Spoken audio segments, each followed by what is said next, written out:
Hi, welcome to Pages with Sidra here. I bring you the novels behind your favorite manga, Manhwa, and Manhwa, whether by translating or simply reading them for you. Let's dive into the stories that inspire the comics we all love.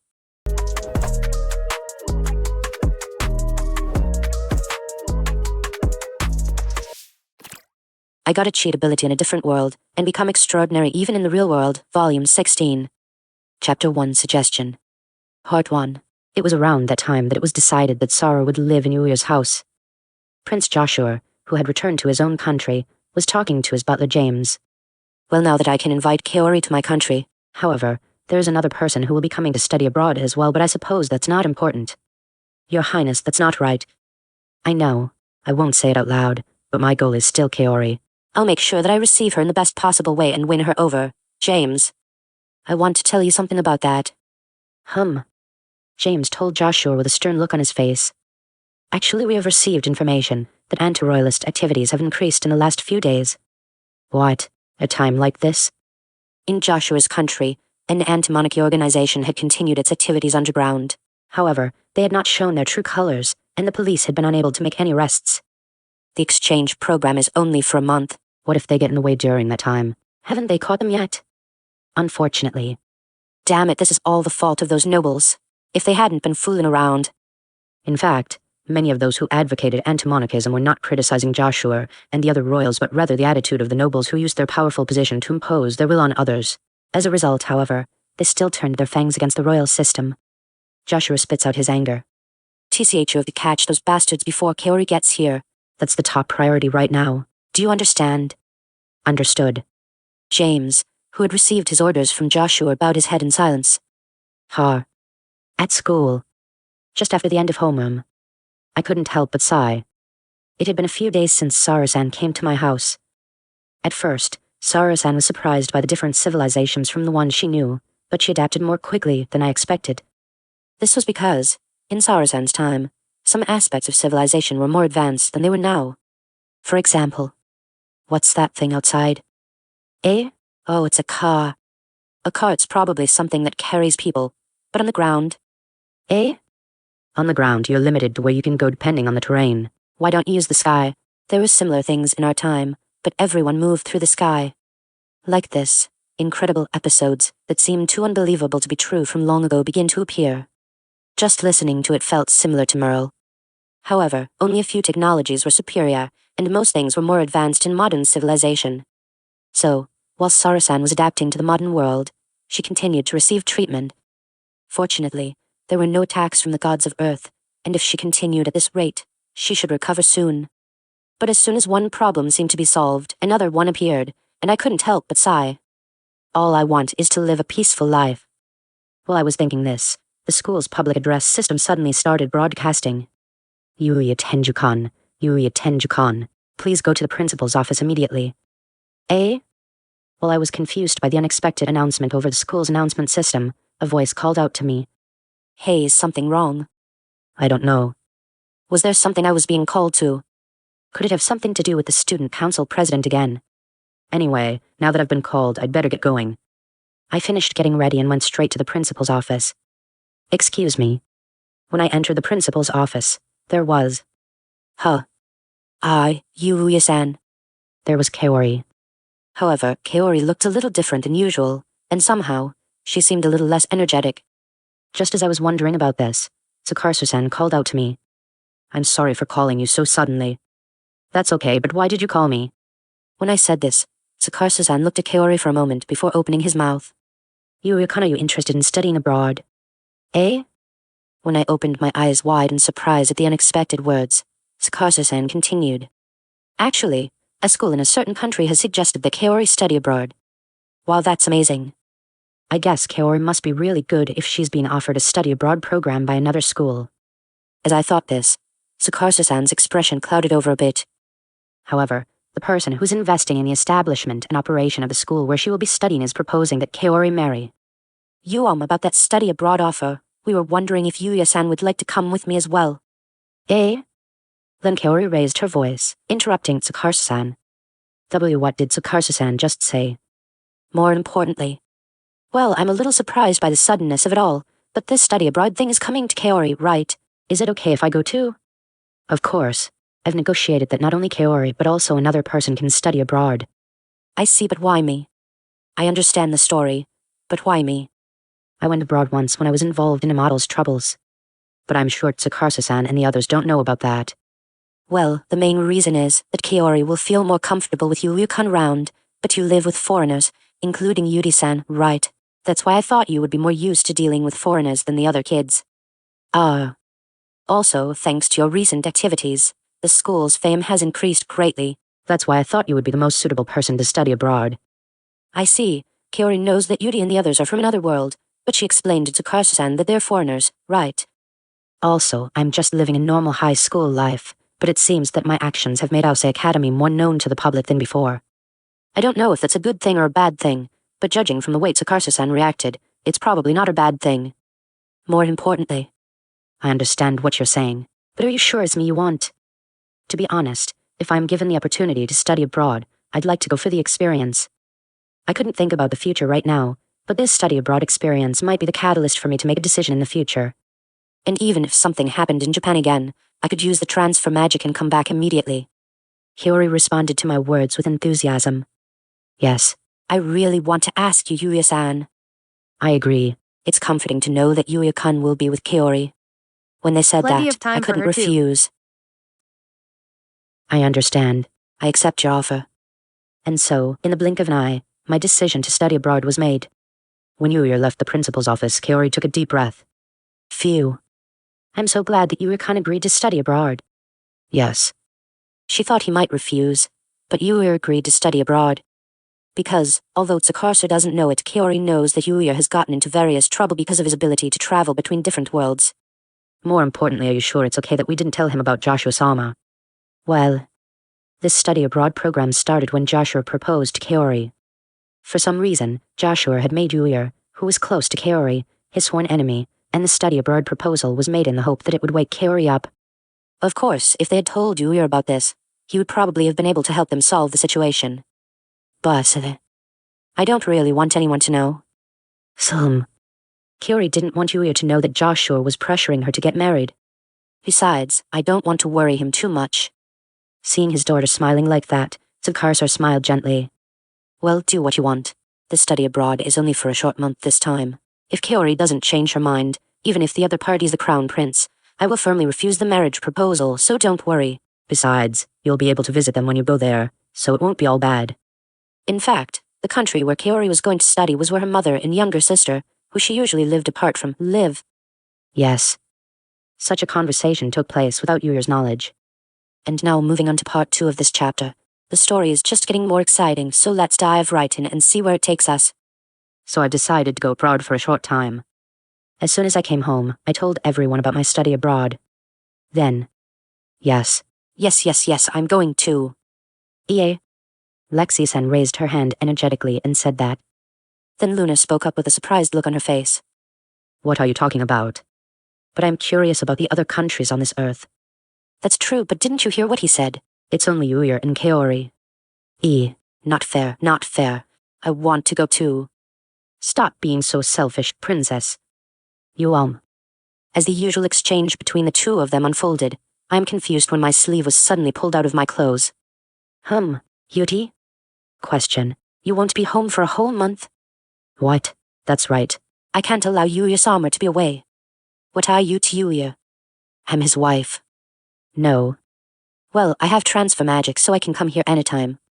Before, there were a lot of things to worry about, like Night and the others' food. But now that Mako was also taking care of them, I didn't have to worry about their meals. But it was also true that I feel more at home, so I plan to visit regularly. Then that's even more reason for us to go. Well, you see, Lexia-san and the others have their normal school classes. I didn't know how much of a time difference between the country I was going to and Japan, but it was definitely going to be a problem for Lexia-san and the others. Lexia-san sulked when I told her this. I'm a mum. Lexia-sama, I may not be able to take Master's place, but I will take care of you with all my heart, okay? Then Mako spoke to Lexia-san in this way. It's true that Mako is a pleasant person to be around, but that's a different matter. However, I think it would still be difficult for you to follow Master. I'm sorry. What? Doesn't Luna miss Yuya-sama even after he's gone? HMPH. Unlike you, I am a reasonable person. I won't do anything to cause you or any trouble. Ki, what does that mean? Though, it started again. Well, I knew that this kind of exchange was just the two of them playing around, so I didn't really stop them. Just as I was thinking about that, Sara-san suddenly raised her hand. Can I ask you something? Sara-san. While I was wondering what she was going to say, Sara-san continued. Would you take me with you? Eh? I froze at the unexpected words. Lexia-san reacted immediately. No way. We'll put up with it too. No, but Sara doesn't go to school like the rest of us, does she? What? That's different. That's right. Right now Sara-san was recovering at my house, so there were no special errands for her to do, like going to school. But, why do you want to come with me? When I said this, Sara-san looked right at me. I heard from Lexia-san and the others that Yuya-san, are always getting into all kinds of trouble. Lexia-san. Did I say that? It's not that I like getting into trouble, but... WL, it's not that far off the mark. That's why. Eh? Then Sara-san looked at me with a serious expression. I have a mission to defeat the gods of Earth, but they are hiding cleverly and not showing themselves. Even when I was resting in this house, I searched for their presence, but I couldn't find them. However, I thought that if I acted together with Yuya-san, who has been involved in various cases, they might show themselves. What was this? It's not convincing, but it's strangely persuasive. Still, to be told something like that out of the blue.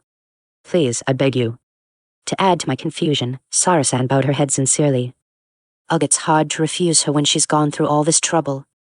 I knew this was more important to Sara-san than anything else. I thought about it for a while, but finally I sighed. I understand. But I don't think we can be together all the time, you know? Thank you. When I agreed, Sara-san's eyes lit up, and she bowed again. Lexia-san watched our exchange and then said, I wish I could go with you too, Yuya-sama. You have to give that up. But are you sure it's okay? Sara hasn't even been outside of Japan, has she? Speaking of which, she had stayed inside until now because she didn't know when the divine soldiers would come back. Then, Sara-san. I'll be fine. She said this and then snapped her fingers. The next moment, to everyone's surprise, Sara-san's figure disappeared. Astonished. She disappeared. I could definitely feel her presence, but I couldn't see her. Everyone was surprised by this, but then we heard the sound of a finger snapping again, and Sara-san's figure appeared. Thanks to my recovery, my star power has recovered to the point where I can do things like this, so I'm thinking of hiding my presence and doing my activities over there. I see. Indeed, if you can't be seen, you don't have to worry about being found out if you make a mistake. As Lunar said, if she were active in the usual way, any mistake she made would be obvious, but if she remained invisible in this way, even if she acted a little recklessly, there would be no need to worry about her presence being noticed by others. In any case, it seemed that there would be no problem with Sara-san operating in a foreign country. Then, as soon as I arrive, I'll come and meet you with transfer magic. Thank you. And so it was decided that Sara-san would accompany me on my study abroad. At the time when the story of studying abroad was progressing, a young man dressed in some kind of futuristic outfit was walking round the city. Look at that boy. Is that cosplay? He looks so good. The young man, who was staring blankly, noticed the reactions of those around him and raised an eyebrow. Oh no, I should have done some research on the clothes of this era. Besides, I have to conserve my energy, so I can't activate my stealth function. I need to find my great-great-grandfather soon. The young man touched the sword wrapped in bandages that he carried on his back. Then he closed his eyes as if to concentrate his mind. What is he doing? I don't know. Is he pretending to be someone else in the middle of a city like this? From the perspective of the onlookers, the young man's actions were nothing but strange. However, the young man himself was completely serious and had no time to worry about his surroundings. Then, the sword the young man was carrying began to tremble. Only the young man was aware of the resonant sound that the sword emitted at that moment. Is it over there? That's right. The young man was looking for a deep place with a sword on his back. This young man, a human from the future, had come to this world in the past to save his own world. This was because the person with the ability to foresee the future instructed him to find his great-great-grandfather, who had a connection to the sword the young man was carrying. And it was this great-great-grandfather who had saved the young man's future. Therefore, it was imperative for the young man to find his great-great-grandfather in this past world. I'd better hurry. Thus, the young man, searching for the direction to his destination, continued to walk forward, oblivious to the stares of the people around him. the day after I was offered the chance to study abroad. I was talking to my classmates during the break when the topic of yesterday came up. Hey, what was the call about yesterday? I was asked if I wanted to study abroad. Study abroad? Hey, you were kind of going abroad. Everyone seemed to have no idea what was going on and were very surprised. Well, I'm surprised myself, so I guess everyone else would be too. By the way, how long? About a month, I think. When I answered like that, they looked relieved. A month, huh? Well, that's great, isn't it, Keed? Ryrin-chan. Then Rin, who had a somewhat suggestive smile on her face, looked at Keed. By the way, are you going to accept the offer? Yes, it's a great opportunity. But, suddenly studying abroad, what happened? I don't know. To be honest, I don't really understand either. You're invited to study abroad even though you don't understand it very well. Rin looked at me with a stern expression. I was told that I was chosen because I contribute to this school and am used to living with foreigners, or rather, people from another world, like Lexia-san, but is that really true? I don't really feel like I've contributed to the school, and the circumstances surrounding Lexia-san and the others are pretty special too. So, I didn't really understand why I was chosen. Anyway, you were going to study abroad, right? When are you leaving? In about a week. That soon? Yes, it was quite sudden that I was going to study abroad. Apparently, they want me to come over as soon as possible, right? I don't know why, but since they want me to come over soon, I guess I have to go along with it. Then, as if he had just thought of something, he stood up. That's it. Let's have a farewell party for Yuya. While I was surprised by the sudden suggestion, Ryo's words made Rin and the others stand up. That's a good idea. Ryo-kun, that's a great idea. When are we going to do it? Well, it's the day I got the idea, so it's a good day. It's today. That's sudden, but I'm free today anyway. I'm free too. Since it's a good opportunity, why don't we invite Yukain-chan and Akira-kun? The farewell party has already been arranged, but I feel bad asking them to do it for me. It's okay. I'll be back in a month anyway. I tell them, but Ryo puts his arm around my shoulders. Don't be like that. I mean, it's a farewell party, but we want to have some fun too. Ryo said with his usual refreshing smile. So let's go out and have some fun after school today. And so I ended up hanging out with Ryo and the others before I left for my study abroad trip. And now moving on to part 3 of this chapter. The story is just getting more exciting, so let's dive right in and see where it takes us. After school. 5 people gathered: Ryo, Shingo-kun, Keed, Rin, and Yukain. Unfortunately, Akira couldn't join us because his schedule didn't allow it.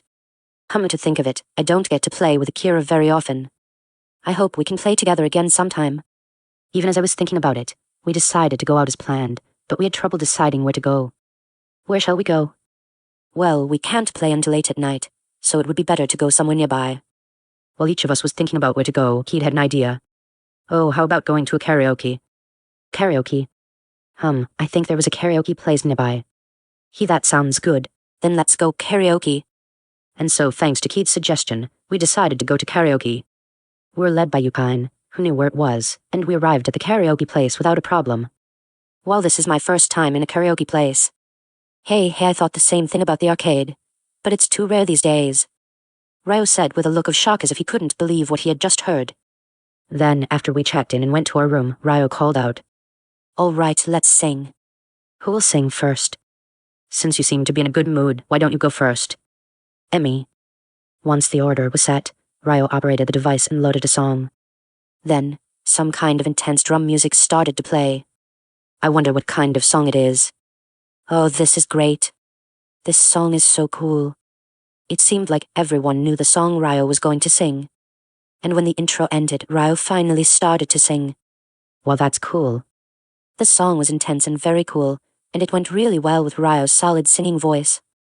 There were also parts that sounded like rap parts, and it seemed like it would be difficult to sing, but Ryo didn't let it get to him and sang it perfectly. And he continued singing until the end. Wow, Ryo is so cool. This is the first time I heard you sing, but you're amazing. That was a good voice. Really? Thanks. Everyone praised Ryo, who smiled a little shyly. Oh, it's my turn. When Ryo finished singing, another song started to play, and it was Keed's turn. The song seemed to be by a certain idol group and was up-tempo, but it also had a cute feel to it. Oh, so you're going to sing as an idol right away? That's not it. I just like the song. Indeed, it was a perfect choice of song for Keed, who had recently become a school idol. When the song began, her voice resounded just as it did when she performed as a school idol, and it seemed to bring out the energy in the audience. That must be the beauty of Keith's voice. I didn't know this song, but it seemed that everyone else did, and they joined in at various points. I enjoyed it, too, clapping along to the music. Oh, it's so much fun to sing after such a long time. You sing really well as always, Keith. Oh, really? Thank you. When I told her what I thought, Keith blushed a little. Then some kind of epic music started to play. Ryo noticed the song, and his eyes lit up. Oh, this song isn't the opening of Miracron. Miracron. When I tilted my head at the unfamiliar word, Shingo-kun, who was holding the microphone, answered. Why, it's the theme song of a robot anime. I had always imagined the theme songs for robot anime to be passionate songs, and this song was no exception, with a strong sense of passion. However, since I was excited to see how Shingo-kun, who usually has a reserved personality, would sing, he began to sing. And unlike usual, Shingo-kun's enthusiasm grew as the song progressed, and by the end, he was singing with all his heart. Miracron's songs are great. Why, the songs from the movie are good too. Hey then, why don't you sing with me next time?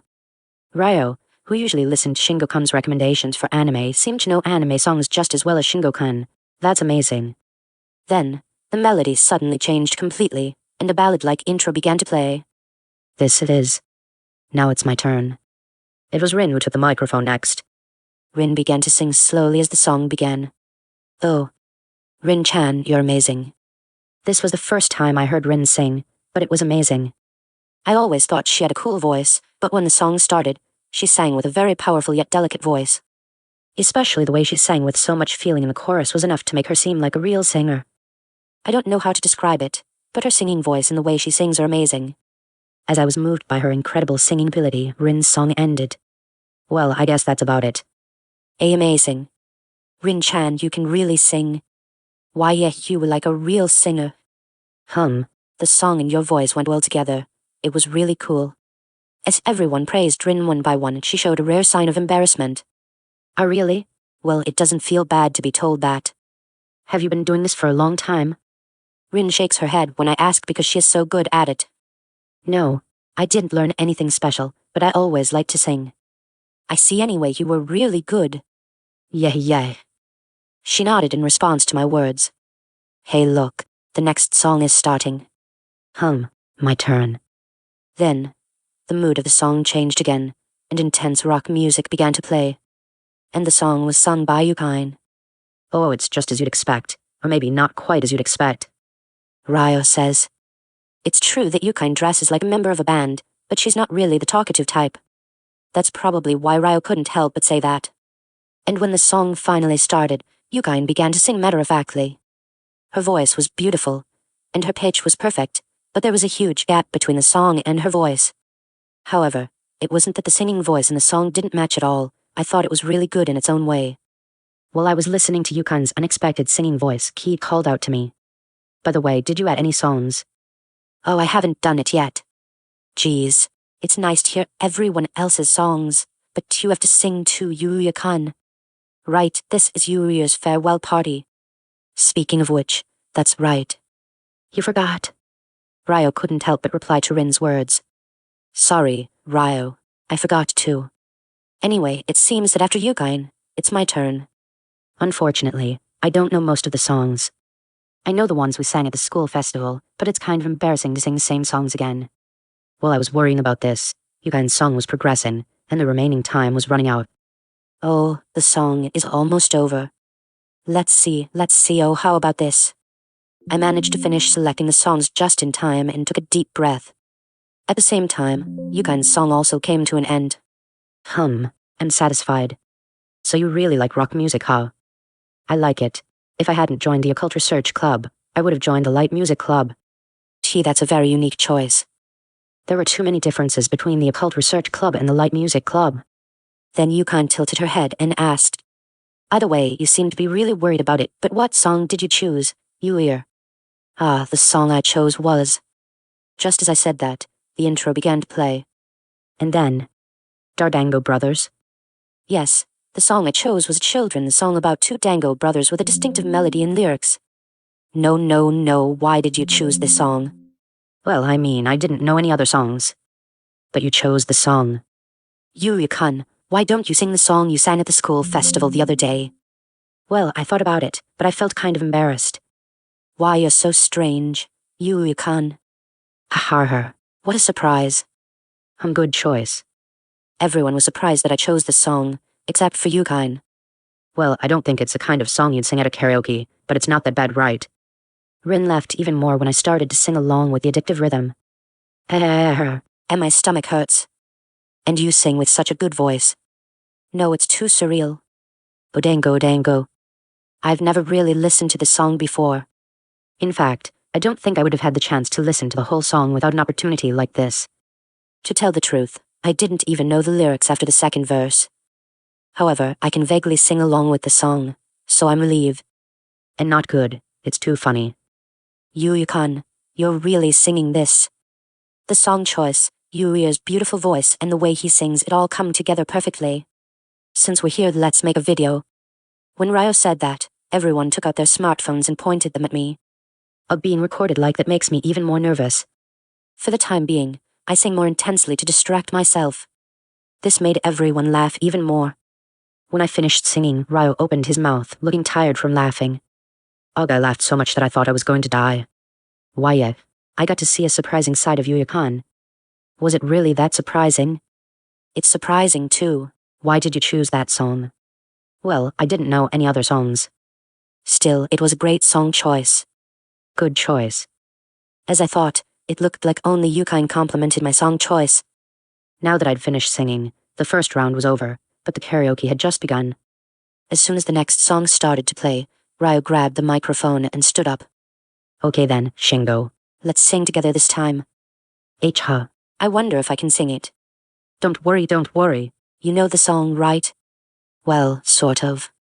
The second round started with Shingo-kun and Ryo, and as everyone sang one after the other, I made everyone laugh by singing songs from the school festival and other nursery rhymes. And so my farewell party went by happily.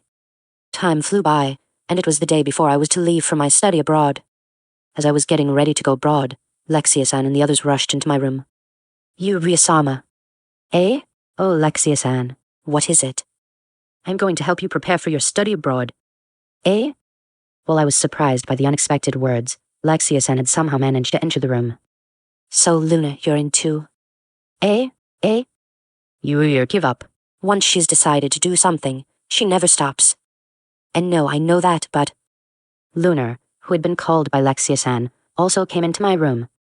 Yuri-sama, are you going with such a small one? Let's get a bigger one. Lexia, you isn't going out to play, where did you get that bag? Then, from somewhere, Lexia-san took out what looked like a huge backpack. It was so big that it must have taken up half of my room. Lexia-san looked confused when Lunar pointed it out to her. What? I borrowed it for when I'll need it. When will you need it? Your royalty. Well, who cares about the details? As long as it's this big, you can carry anything in it, right? Well, that's true, but I don't really need a bag that big. Even if I were to pack a week's worth of clothes, it wouldn't fill half of the bag Lexia-san had prepared. Or, rather. Besides, I have an item box, so I don't need a bag that big. Oh. That's right. I have the item box skill, so it would be easier to put everything I need to take with me there. Well, I can't use my skills that often when I'm studying abroad, so of course I'll put the things I need in my bag. So I don't really need any help preparing for studying abroad. When I told her this, Lexia-san's cheeks puffed up. I thought I could help you, Yuri-sama. Well, you just have to give up. Luna said this, but Lexia-san couldn't seem to give up and started looking around. Oh, how about this then? Eh? Wait a minute. Lexia-san said, then ran out of my room. And after a short while, she came back, holding Knight and the others.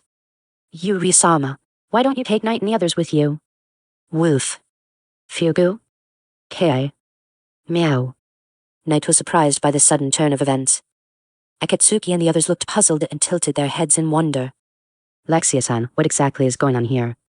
Sometimes you want to be healed when you study abroad, right? That's why you should take Knight and the others with you. What kind of thought process is that? Woof. Luna interjected immediately, but Lexia-san didn't stop. There's no other way. I really want to go with you, but I can't, so I'll send Knight and the others instead. No, I don't understand what you mean. Like Luna said, I didn't understand either. Oh well, I can't take Knight and the others with me after all. Eh? Even if Knight can't come, Akatsuki can make himself small at will, so it should be okay, right? View high. It's true that Akatsuki can change his size thanks to the size change pills he took a long time ago, but I don't think that's the problem, you know. Then what are you going there for? To study, of course. Lexia-san, don't you think you're confused about studying abroad with a trip or something? Well, I can't say that I don't feel that way a little, but my main purpose is to study.